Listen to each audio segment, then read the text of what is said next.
Thank you very much for all those who have joined just now, and thank you very much to our panelists. Today we're here to discuss the role of the financial sector in sustained recovery and growth of SMEs. As some of you or most of you here, the attendees will know that we as WFC, in collaboration with WFC members led by the Astana International Financial Center, we published a paper last year in November discussing the key value that the financial sector or the international financial centers bring to small and medium-sized enterprises. And so today we're here to discuss some of the key findings.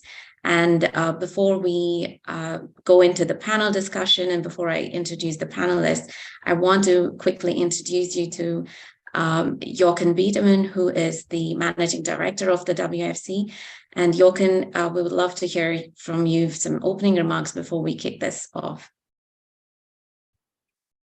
Sure, many thanks, and good morning, afternoon, and good evening, ladies and gentlemen, depends on where you are. We hope for a broad audience from Europe, from Africa, from Asia, for the Americas. It's probably a little bit too early, but nevertheless, I hope you will listen to us maybe in the recording. Again, welcome to today's webinar on the role of the financial sector in the sustained recovery and growth of small and medium-sized enterprises. As Akshu has mentioned, my name is Jochen Biedermann. I'm the Managing Director of the World Alliance of International Financial Centers. The World Alliance is a non-profit association registered in Belgium, currently comprising 27 leading international financial centers across 5 continents, including, of course, Astana International Financial Center, who is our co-host today, Casablanca Finance City, and FinCity Tokyo, represented in our discussion today. Maybe a few words, if you allow me, on the World Alliance for those of you who do not know us yet.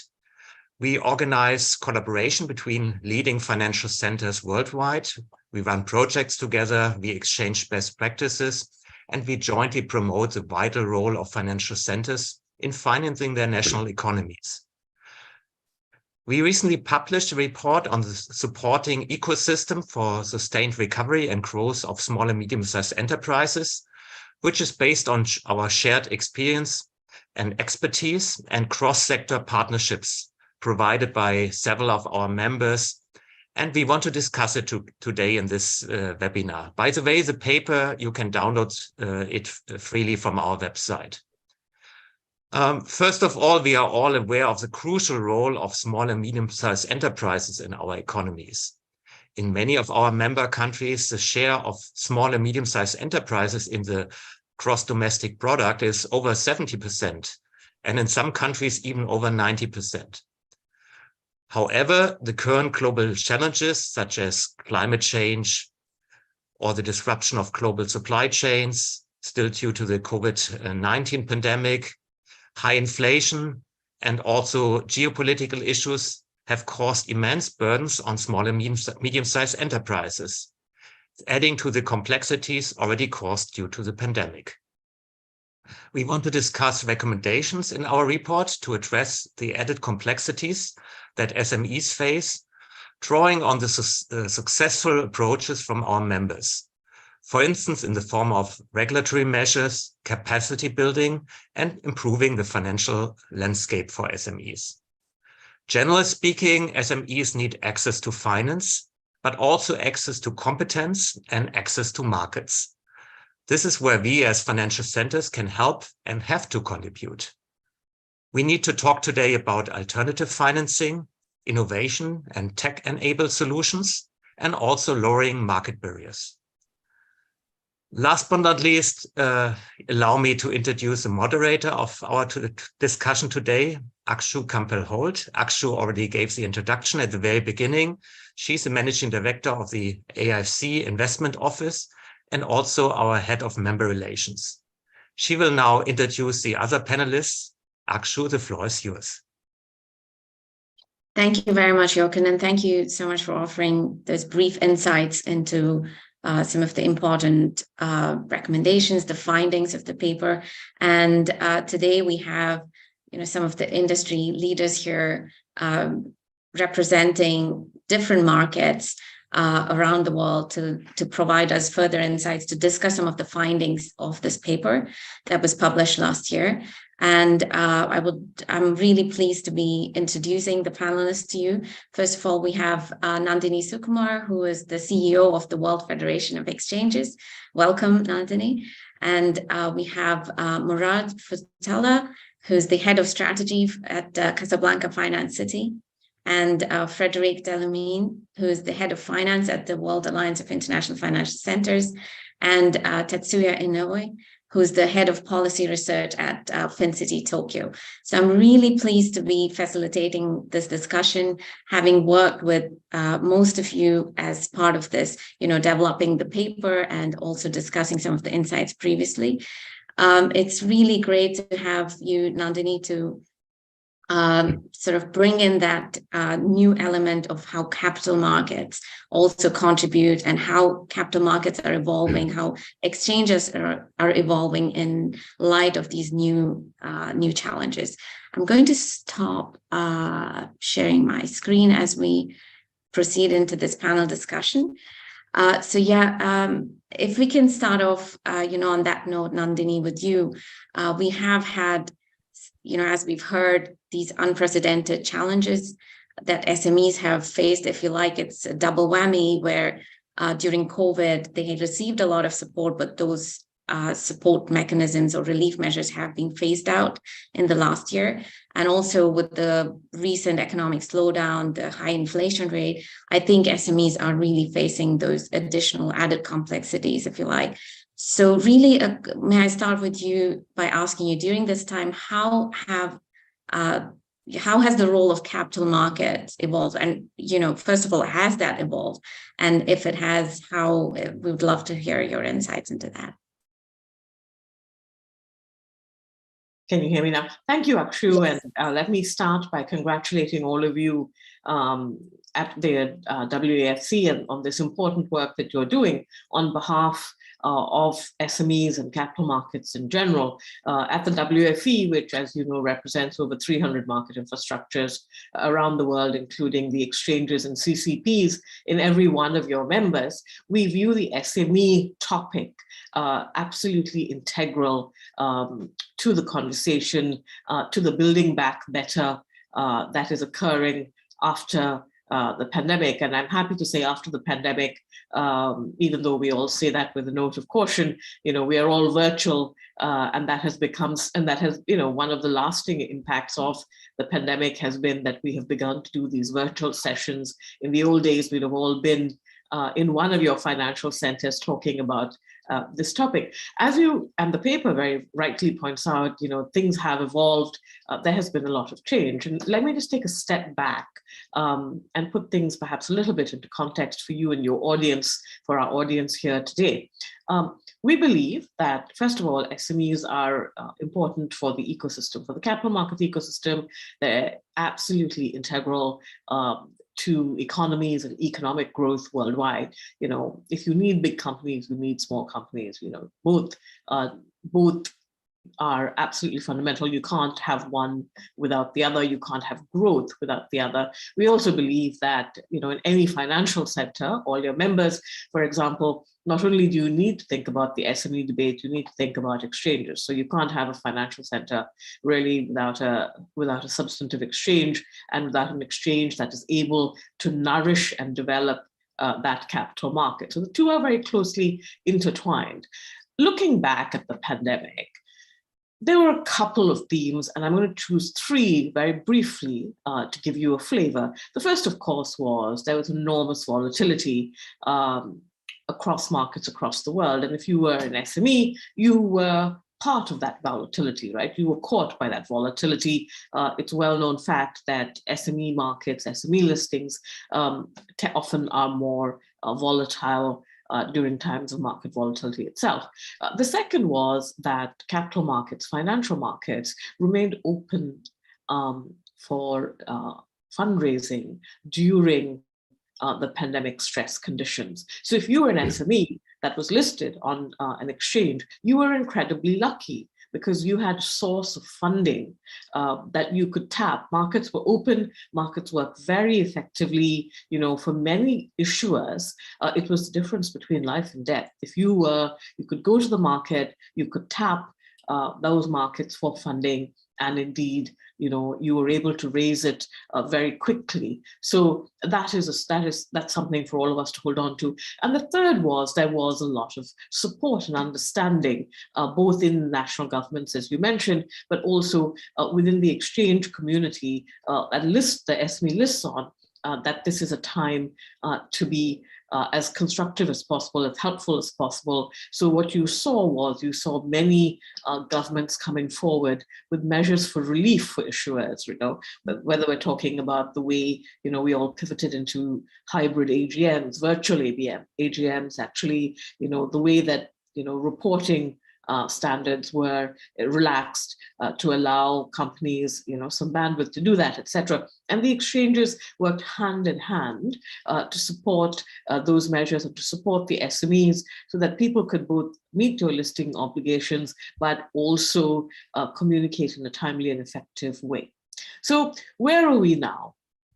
2 years on. So things have, we're happy to say, normalized. Markets, things are, in fact, as I look out of the window in London, we're back to normal even, and things and markets are running normally as usual. But when I say as usual, I'm smiling because all of us around this table are looking out into the unprecedented headwinds, and you're registered in Brussels, but indeed your members include those in Kazakhstan, and you all are particularly, many of the financial center members are particularly buffeted by some of the macroeconomic uncertainty and the implications, the continued fallout from the war in Ukraine. We also have inflation in the UK. Sadly, it's still running at over 10%.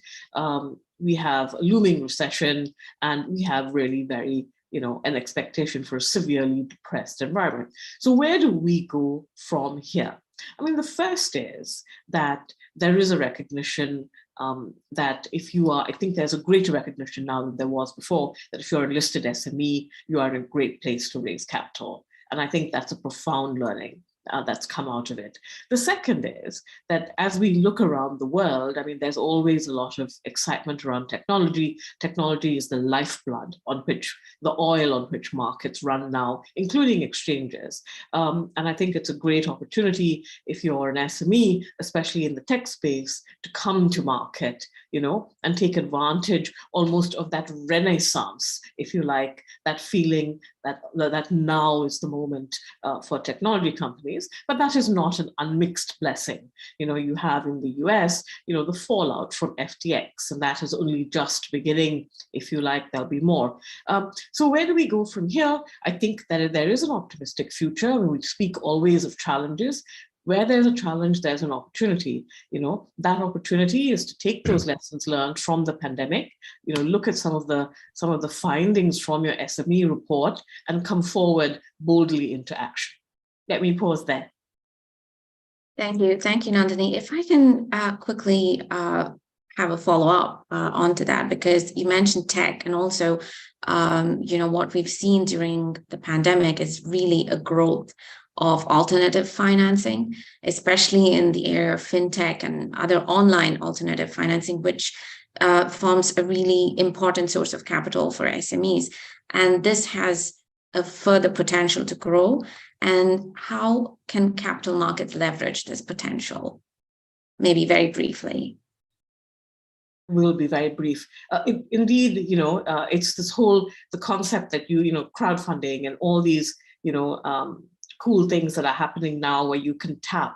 I think it's a great opportunity because, we always worry in financial markets that we are so distant from the real world. And here we have a very vivid example of real economy. What needs to happen, though, is that if these are OTC markets or offshore, you do need to ensure that they sit within the regulatory perimeter. And many exchanges are making very considerable efforts to come forward with innovative solutions to ensure that these, online markets, if you like, can sit within the larger exchange family. So giving investors and issuers the confidence, the security, the market integrity, the investor protection they need in addition to that innovation. Thank you, Nandini. And fully agree, the regulatory measures and the policy measures become critical to lower market barriers. And that leads me on to, the paper and the discussion in the paper, especially some of the great work that has been done in some of the emerging markets, especially in Kazakhstan and Morocco. And that leads me on to bringing you in, Murad, on some of the policy and regulatory measures to lower market barriers. I know that Casablanca Finance City and Morocco in general has introduced a lot of these measures. Can you describe some of them and also discuss how effective have they been for SMEs in that market? Thank you, Akshu. It's a pleasure to be here today. I hope you are all staying safe. First, I would like to say that we were delighted to team up with you and the other representatives from international financial centers for this project. This common work showcases, one, the added value of platforms such as the YFC when it comes to cross-fertilization and the exchange of best practices. And two, it highlights as well the upside of mutually beneficial collaboration, especially in the turbulent times and the increasingly fragmented world we live in. Now back to your initial question, actually. Yes, indeed. As you mentioned, the Moroccan authorities put in place a set of measures to foster the development of SMEs and help these navigate the recent adverse events, such as the COVID-19 pandemic or the negative externalities of the war in Ukraine. And actually, these measures were instrumental and covered a wide range of the policy mix. And interestingly, some have been driven directly by the public authorities, while for others, the initiatives took the form of PPPs, public-private partnerships, where the private sector and especially the financial industry and the banking sector played a key role. Some of the flagship measures included, for instance, government loans guarantees, direct lending to SMEs, subsidized interest rates, support for SMEs finance, such as grants, guarantee mechanisms and loans, tax breaks, fiscal incentives, and so on. And these measures were perceived really as a real lifeline for SMEs. In a way, these helped reduce the mortality rate for small and medium businesses, allowed them to avoid massive job cuts, kept the overall levels of non-performing loans under control. Maybe to get the full picture here, it's important to remember the critical role played by SMEs in Morocco. These represent over 95% of the Moroccan companies, and they are vitally important when it comes to job creation, added value creation of fiscal revenues, for instance. In a way, SMEs are in fact the backbone of our economy. And these SMEs were in a sense frontliner in the recent crisis. On the one hand, they had the rough ride during COVID. Think about the lockdowns, the major disruption in global value chains, the sharp changes in order books. And on the other hand, they had to deal with serious headwinds, such as the rapid shift in the global macroeconomic landscape. Think about the higher cost of capital and lending, the rising inflation, the pressure on wages, for example. And in fact, and it's interesting to notice here how agile and versatile and how resilient in a way these companies have been. They have been massively disrupted, that's for sure, yet they had somehow the energy to pivot, to bootstrap and be smart to keep their business alive. So in a nutshell, actually, the measures implemented were fundamental here. They, one, helped stop the bleeding and mitigate the risks. Two, they put in place the right condition to restart the engine. And last, build back better with more inclusive and resilient and sustainable business model. Thank you, Murad. I mean, some really interesting insights, and that really sort of highlights the importance of SMEs and sort of continuing as they become increasingly important to come up with innovative solutions to tackle our global challenges. And also, as Nandini mentioned earlier, I mean, big companies need small companies, and especially for some of the innovative solutions. And in that regard, I think Europe is one region that has really been emphasizing a quicker transition to alternative sources of energy to tackle climate change. And it's done a lot of, introduced a lot of significant initiatives. And I really want to sort of discuss some of the steps that Europe is taking to further foster this innovation through SMEs.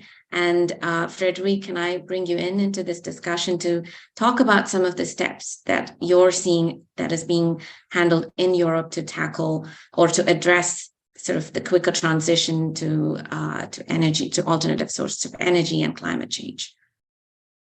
Okay, good morning, good afternoon to everybody. Yes, what's important in Europe was the launch last year in July 2022 of what they call the new European Innovation Agenda. It is aimed to position Europe at the forefront of the new wave of deep tech innovation and startups. So I'm not promoting Europe myself, I'm just quoting what they want to do.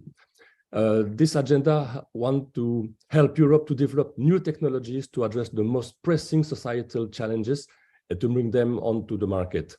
Europe wants to be the place where the best talent work hand in hand with the best companies and where deep tech innovation thrives and create breakthrough innovative solutions across the continent.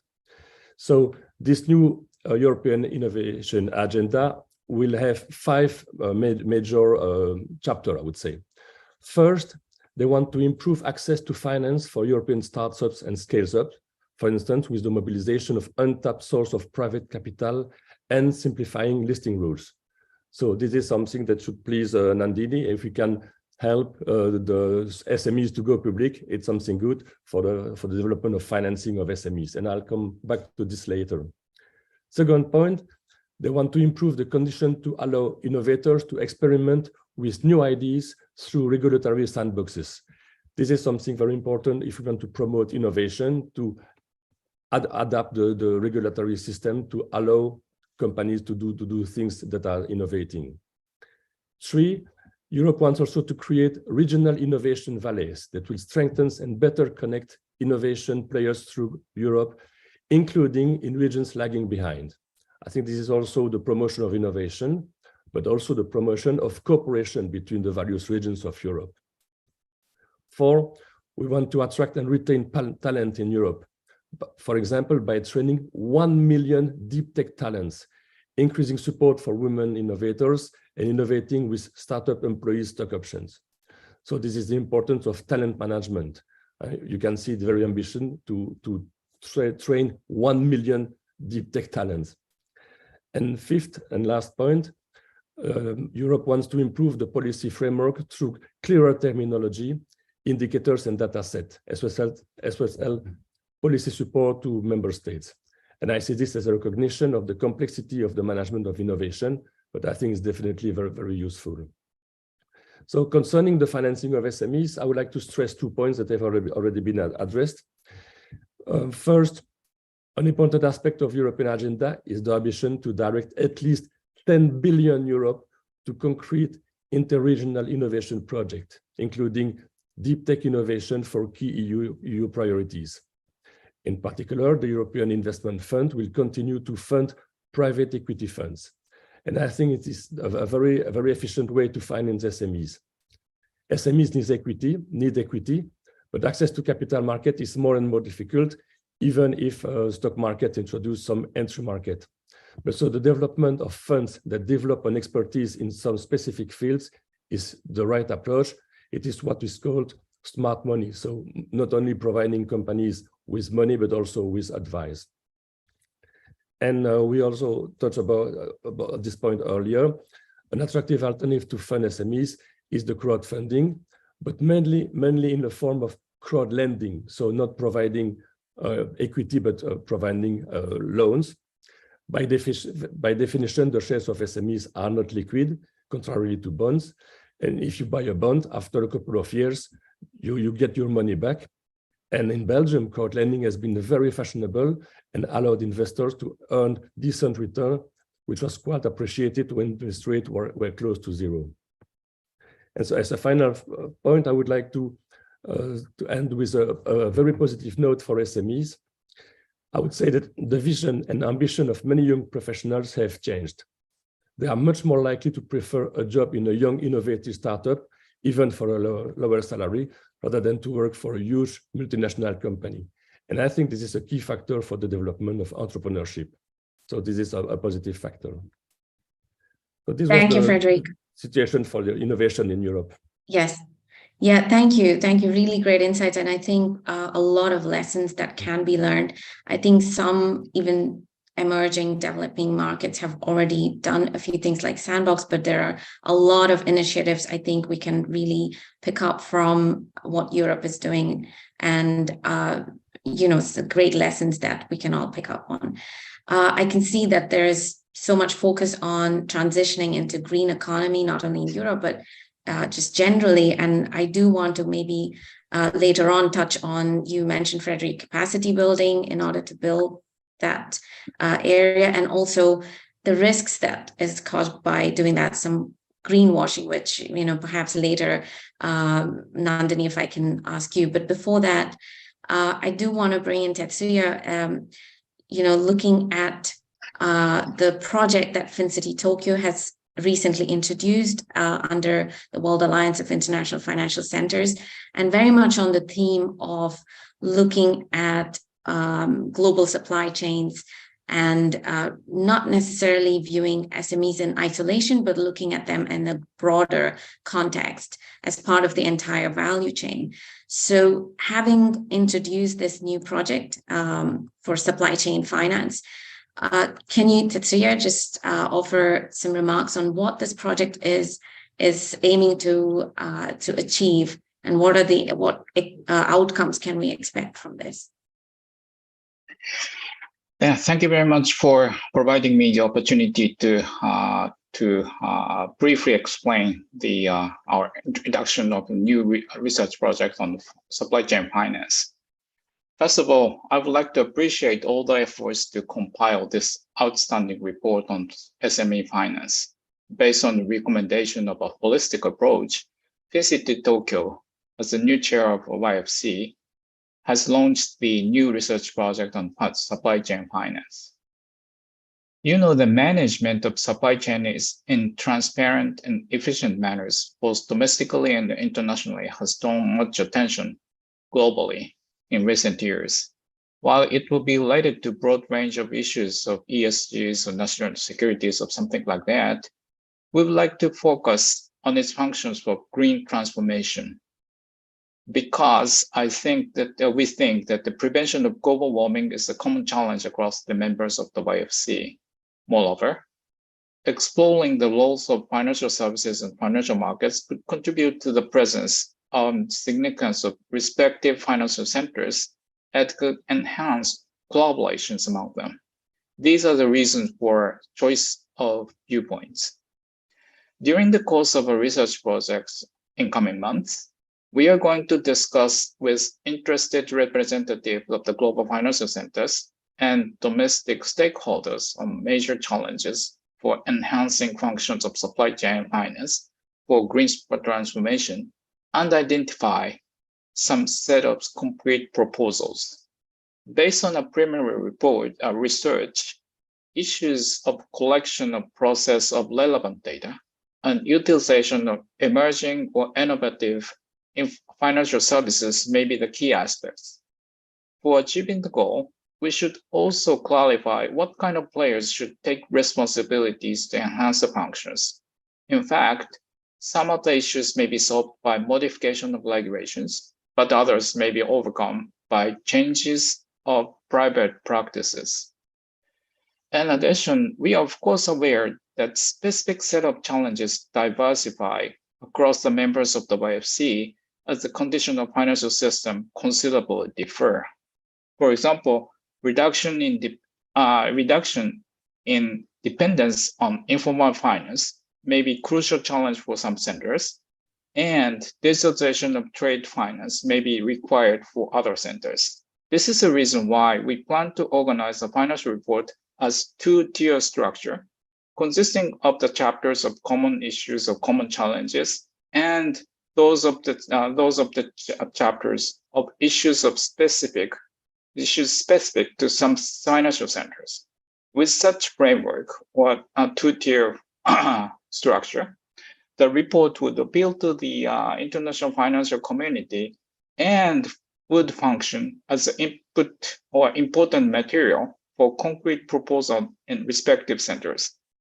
Last, not in the least, we are grateful to some representatives who have already participated in the working group meetings of our research projects.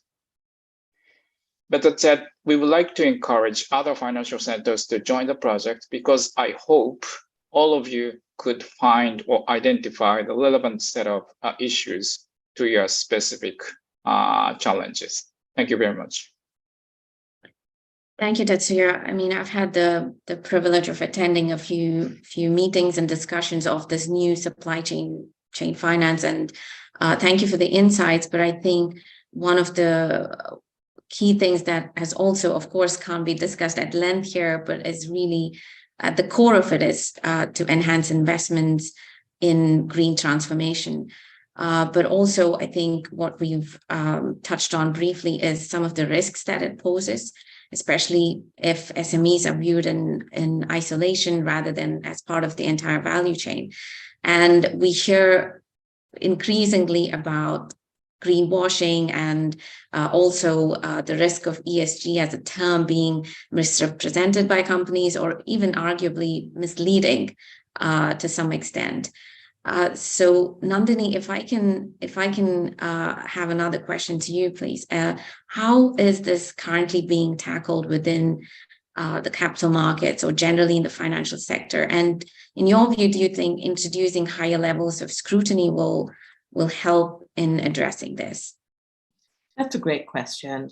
I mean, greenwashing is the word of the moment, if you like, along with audit and assurance, because it's the question of why we should do more, why we should be, more sustainable is not necessarily a question anymore. That ship has sailed. There will be parts of the world, and SMEs might be one of them, where further education is needed. But in general, the direction of travel is towards, more disclosure, more thinking, more resilience around ESG when you come to every aspect of the world, not just capital markets. Greenwashing is a specific instance where where companies and asset managers and others say, well, actually, we are greener than we actually are. And we've seen, I think, a lot of regulatory focus on that in the last year, and we believe that that will intensify. Disclosure is absolutely vital, as this is part of the whole discussion around greenwashing, but also so too is the need for comparable information, comparable data around it. At the WFE, you'll see us come forward fairly shortly with a standard on green equities around the world. We'll send it to you and others in this meeting. That is, we are final with the work, but we're not yet public. So a little bit of a teaser, a taste of what's to come. But as part of our standard setting work, the exchanges have now formally agreed what is the definition of a green equity, and we will make that public. So that is one step in the right direction. And we need really industry, different parts of the industry to come together to agree comparability. So people, investors, regulators, etc., are able to gauge, by predefined standards, what is green and benchmark against it.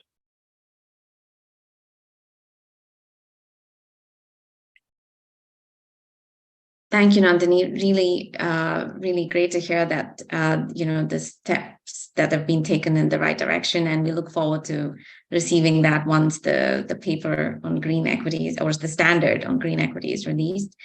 There's also, I think, a great deal to be done as we look at the value chain, and in order to equip SMEs and also entrepreneurs with the right resources across the value chain. I think what we've heard previously is talent management, capacity building. So in that regard, I think the paper discusses at length some of the measures that have been undertaken, some of the key initiatives that have been introduced across really. And one of the common themes that we see in the paper to promote that financial inclusion, to build capacity. So I know that Morocco, Murad, if I can bring you into this, I know Morocco has done a great deal of work, very much in line with, I think, relates to the work that we have undertaken in the Astana Financial Center as well. If I can, ask you to shed light on the measures that are taken in Morocco to address particularly capacity building through financial literacy and inclusion. Sure. Well, you are right, actually. Financial inclusion and financial literacy are key topics. To put things into perspective, we are roughly in a region with relatively limited levels of financial inclusion. For instance, in sub-Saharan African countries, in some countries, the banking penetration rates are below 15%, according to the World Bank. If we have a granular look now, it turns out that some segments are consistently excluded. These are, for example, women, youngsters, rural population, or SMEs. And especially here, those in the informal economy, which is, by the way, far from being marginal phenomenon in the region. To address such issues, the Moroccan authorities put in place a national financial inclusion strategy. Led by the Ministry of Finance and the Central Bank, this strategy is inclusive as it involves both public and private sector stakeholders. This roadmap ambitions to reduce social and economic inequalities, foster access to financial services for the unserved and underserved, promote access to innovative offerings, and encouraging further financial literacy. The strategy identifies bottlenecks to financial inclusion and defines actionable levers combining the promotion of conventional methods, such as streamlining access to banking and insurance services, bespoke products and pricing, ad hoc risk management tools for SMEs, and on the other hand, the development of alternative solutions that are more innovative, such as cashless payments, mobile wallets, microfinance, inclusive insurance, crowdfunding, and so on.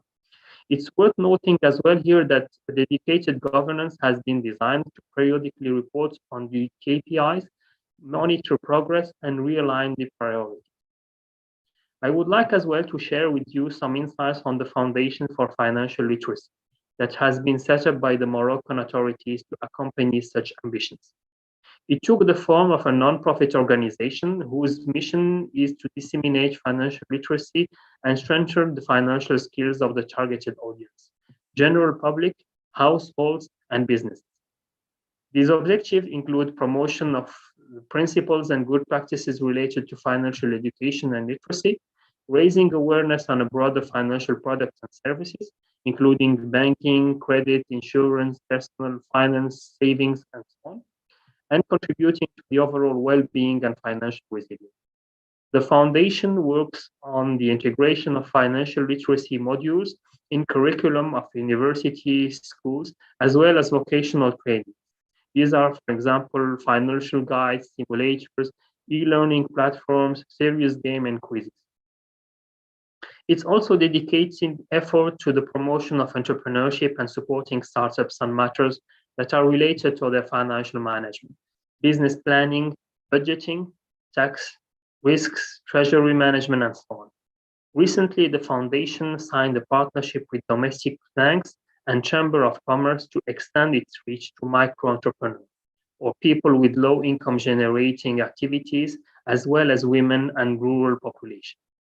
And since its inception, over 1 million beneficiaries took advantage of the foundation's initiative. Before to conclude, let me briefly touch on two initiatives launched at the financial center level. The first one is what we call the Casablanca Finance City Academy, which aims to strengthen the local and regional talent pool in finance by offering a master's in business administration developed with Moroccan and international universities, and professional trainings and certification programs in partnership with leading institutes such as the Chartered Institute for Securities and Investment, the Chartered Insurance Institute, or the Chartered Financial Analyst Institute. The second one is what we call the Africa Innovation Lab, and it is an initiative that aims to inspire, attract African startups in the field of finance.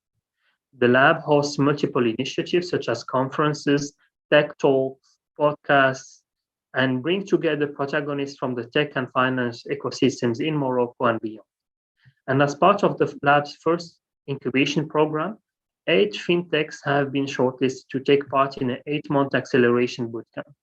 Interestingly, some of these startups operate in verticals such as financial inclusion, crowdfunding, payment solution, personal finance, and robo-advisors. All this to say, actually, that fintechs can be a major game changer when it comes to boosting financial inclusion and literacy in the continent globally.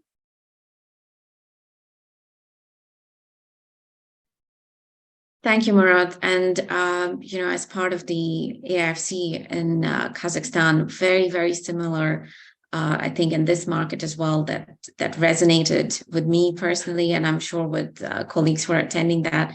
And I think goes to show how important it is for financial centers to have these concerted efforts to really build capacity, especially in financial literacy. And also you mentioned tech. Tech is also something that I think we all share a consensus on broadly at the WFC, and something that the AFC has done as well, targeted at entrepreneurs and SMEs. AFC, together with the local partner here at the AFC Tech Hub, introduced its first Central Asian startup co-investment platform, where there is interaction between businesses and investors. And this sort of lowers the barriers, reduces all the information asymmetry that we generally find. And I think, really great to hear. And most of the things you mentioned, Murad, really resonated with me. So thank you for that insight. While we wait, for the closing remarks, or we still have time, we really encourage participants to sort of mention, have their questions in the question Q&A tab here. But in the meantime, I know, Jochen, you have a brief intervention that you would like to make. I welcome that. So yes, thank you very much. Maybe it's even the start of a first question to everyone. Of course, we also need to address a little bit the elephant in the room.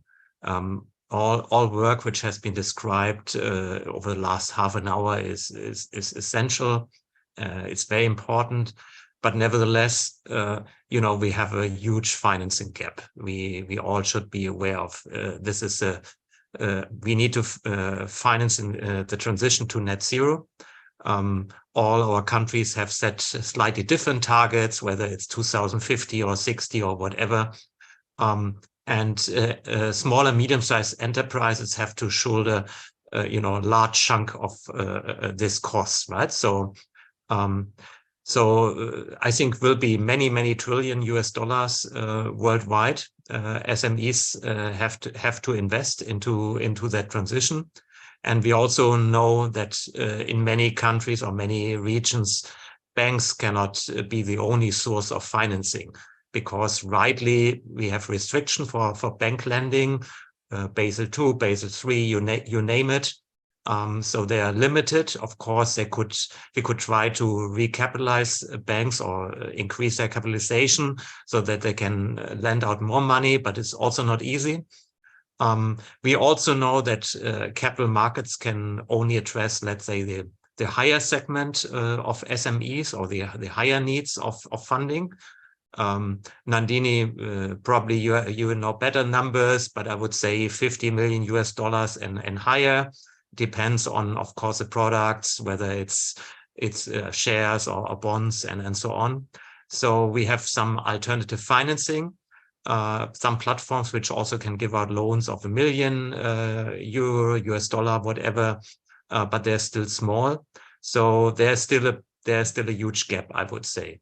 And we need to be very creative how we can fill that gap, whether we come back to the topic of securitization, which of course we still have bad memories from 2008, but this would be one way of doing so, or whether we really want to invest more in alternative financing.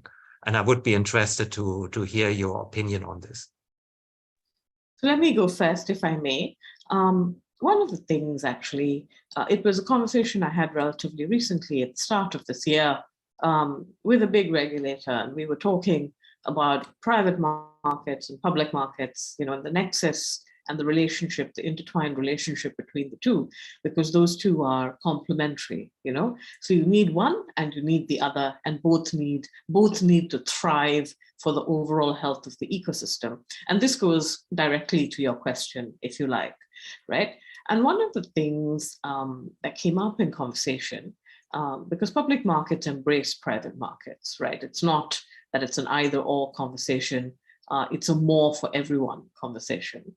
One of the things that came up during the conversation, and the regulator said it was, he said, you know, during the time of the pandemic, you know, that there was a big issuer, not a small issuer, but a big issuer who therefore was able to fund, didn't need to fund necessarily in an alternative platform.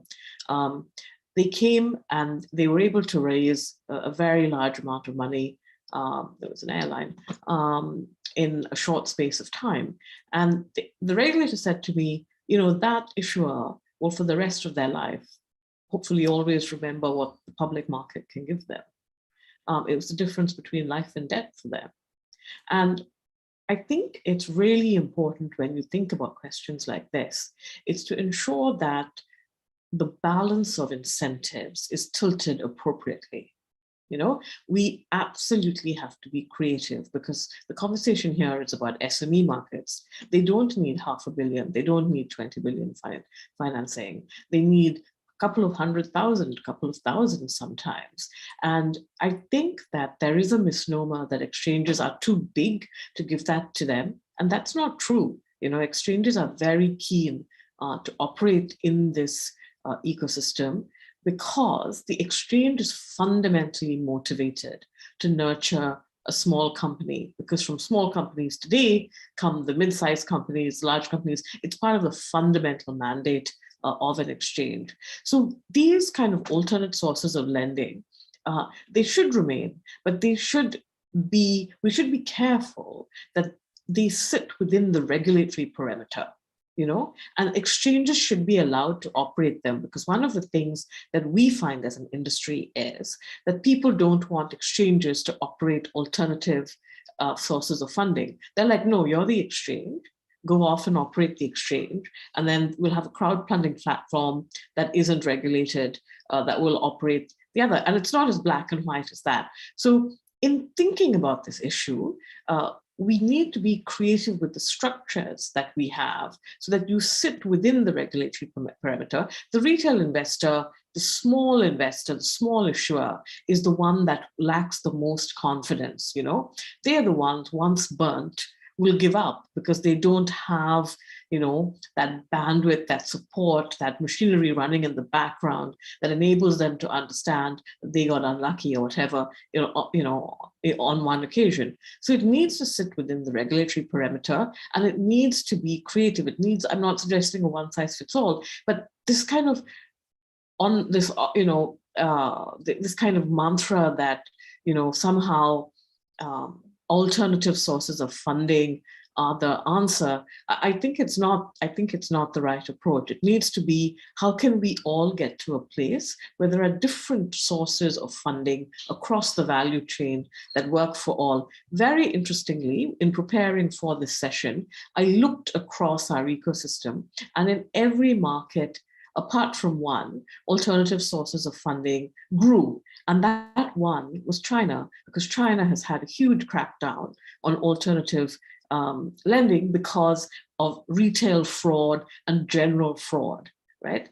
And so that's an important lesson to hold on to, because you want the alternative source of funding. You want that connection between the issuer, the customer, the investor, but you also want it to sit within the regulatory perimeter. And that's such an unfashionable concept, I sometimes feel, when you're explaining that to the issuer. So the question I have for you, Jochen, and the other panelists is, how can we have that conversation in a meaningful way? Thank you, Nandini. And I know, Murad, did you want to offer some comments on this? Sure. Thank you very much. Actually, I will just echo what has been mentioned previously by Jochen, and maybe give you an African perspective on this bottleneck of the constraints on financing that SMEs are facing. Well, access to financing is one of the major constraints. Just a few figures: nearly 40% of the SMEs in Africa have difficulties accessing to finance. And the financing gap is estimated to over $330 billion per year. That is huge. Another number is maybe 15% of SMEs have access to credit when they need to grow. Obviously, there are different reasons. It depends on the nature of factors such as the industry, the geography, the size of the SMEs. There is also a gender gap. But overall, I mean, SMEs heavily are reliant on internal resources and traditional debt, and not leverage enough the equity type financing. This is to be linked to what has been mentioned previously by the speakers.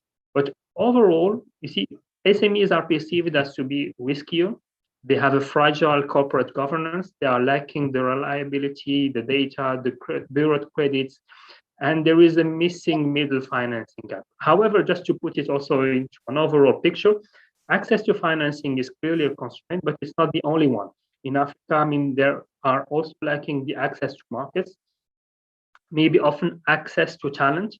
The weight of the informal sector is cumbersome, and there is a lack of, I would say, regional integration, meaning that SMEs are able somehow to tap into the local domestic market, but not necessarily, as you might find in Asia or in Europe, into neighboring countries. And I believe that such initiatives such as the African Continental Free Trade Areas are game changers. They have the potential to change the way financing, but also market access and geographical expansion of SMEs might be happening in Africa. These are a couple of comments that I wanted to share with you. Thank you.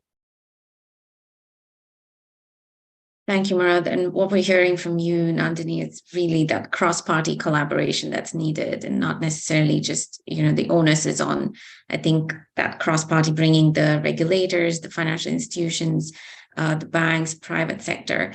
Tetsuya, any comments from you? I know you've raised your hand. Yeah, thank you very much, Shadi. I would like to make a very brief comment on with regard to the initiative issues for SMEs for the purpose of green transformation. You know that from the point of view of the managers of respective SMEs, potential contribution of reduction of greenhouse gases emission is extremely small. In addition, with the lack of the pressures of public disclosures like listed companies, I think that the SMEs would not be required to disclose accurately the magnitude of greenhouse emission. So in the context of the bank-centric financial system like Japan, I think that the more engagement activities by banks or the providers of funds is required. But that said, that like the case for other financial centers, I think that even in Japan, that we substantially suffers from the lack of expertise, especially at the small and medium-sized financial institutions. So building up the expertise at the financial institutions is required. That's why I am interested in hearing the initiatives in Casablanca with regard to building up the resources. Thank you very much. Thank you, Tetsuya. We have two questions from the attendees. One, I think I will read them out. And one, really, I think, Nandini, maybe this one's for you. It's really on the cost-benefit analysis, and I think as maybe some of the SMEs or slightly larger companies as well, relevant to them as well as they're considering capital markets for access to finance. So the question is from Alexander Van de Putte. It's with the listing come benefits, as mentioned by the panelists, especially during times of crisis, but there are also costs and different governance requirements. Do the benefits outweigh the costs? 100%. Long term, how can it be too costly to have a good reputation? I ask any of you and any company this, not just the listed one. 100%, every company in the world, if they were listed and had better governance, there would be a better financial market ecosystem. Thank you, Nandini. We also have another question by Anwar Paraj, again from AIFC. What incentives, and I think I'll ask all of you to comment, what incentives are offered in your country to support SMEs with green transformation? Maybe a top incentive, maybe if I can start with Tetsuya from you, Frederick, Murad, and Nandini, if you want to offer any comments generally. Okay, thank you very much for the question. That first of all, the broader perspectives that that the Japanese government already launched the roadmap for major industries for the potential cost of the reduction of the greenhouse gas emission for major 9 industries. So I think that any kind of the transition finance or climate transition finance should be required to compliance with this kind of time frame or roadmap. In addition, that it's interesting to note that the Bank of Japan, the Central Bank of Japan, already launched some fund provision instruments for commercial banks to support the financing of SMEs for the purpose of green transformation. Thank you, Tetsuya. Frederick? Yes, Yeah. just want to say maybe one top incentive. Yes, please. No, I mean there are many incentives, but what I would like to stress is the development of all kind of sustainable instruments for investors. And I think many retail investors are very eager to invest with something meaningful.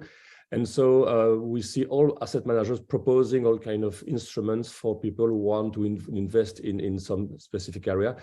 And to the contrary, they want not to invest in, let's say, heavy industries or in weapons or in oil or such industries with a negative impact on the climate. So I think we really see a difference between what was used before as instruments like only investing to get a return, but also investing with an ESG objective, and that's developing across the board for all companies. Last week, Euronext Brussels launched a new index on sustainable companies. So they select the best sustainable companies and put them into an index. And this is something that's meaningful and that will induce a good development. But I cannot mention all the initiatives that have been taken by the government because, it's so broad. Yeah, thank you, Frederick. Murad, if I can go to you, one top incentive to SMEs. Sure. Very, very briefly, I would say tax incentives when it comes, for example, to projects that are related to renewable energy, to energy efficiency at the SMEs level. Also, they are trying to foster the access to green and sustainable instruments such as the sustainability linked loans, green bonds, and so on. They are also promoting disclosure on a voluntary basis when it comes to reporting related to ESG and sustainability.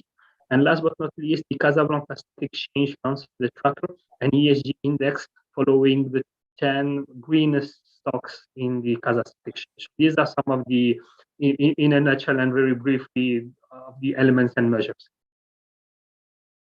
Thank you. Nandini, you must come across a whole lot, but any one or two top incentives that really stand out for you? May I make a plea, actually, if I may? I think the number one incentive you can give for SMEs is like tax, right?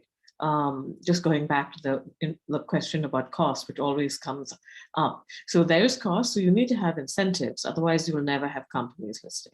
So around the world, find tax incentive that suits your market best, but bring it forward. And you need state government, support for that.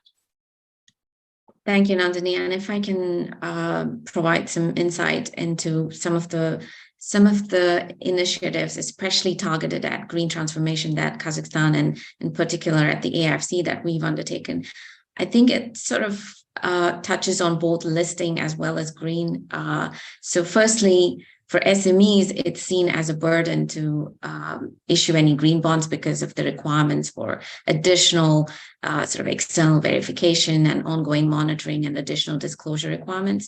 So what we've done in the AFC is for issuers of green bonds, we reimburse the cost of that external verification that is needed.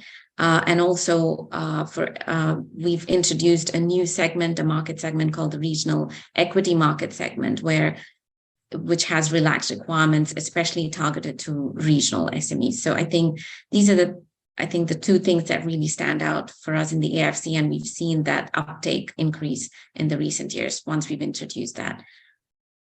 So yeah, I just wanted to add that insight from Kazakhstan. And I think we've slightly gone over time, and thank you so much to all the panelists, and great questions as well. Thank you to the attendees from wherever you're attending from. In closing, I'd like to welcome Jochen again, if you can provide some closing remarks before we end. It's a pleasure. Thank you, Akshu. First of all, we have discussed the crucial role of small and medium-sized enterprises in our economy. They're really crucial players when it comes to employment, when it comes to innovation, and when it comes to the contribution to the national GDP. So we have also seen there are a lot of pressures on them, and the list will not become shorter, rather longer. We have heard that access to markets and capacity building matters for SMEs. We have also discussed the transition to net zero, and that capital markets might be or probably are a vital alternative to bank finance, and also that alternative financing should happen in regulated spaces, whether these are stock exchanges or other regulated entities in charge of this.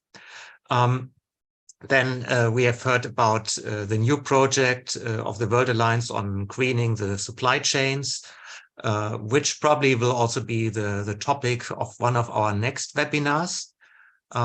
So might take a little bit longer, but I hope we can discuss this particular issue in more detail soon.